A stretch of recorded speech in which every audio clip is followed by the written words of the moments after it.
Before you begin, remove the top cover and wireless module. Removal.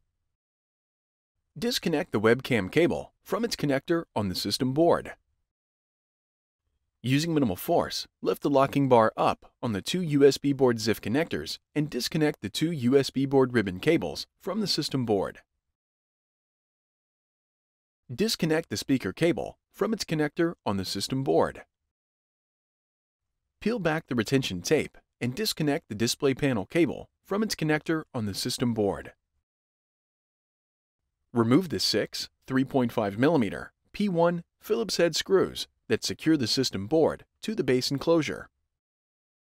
Lift the USB-C bracket off of the system board and remove. Carefully lift the left edge of the system board off of the alignment pins and guide the external connectors out of the cutouts in the base enclosure.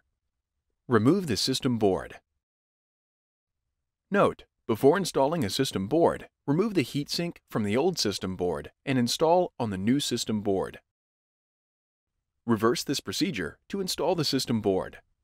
Important: after system board replacement, be sure to complete post-installation tasks as required that may include verifying functionality of the notebook, updating the BIOS, updating DMI and other settings,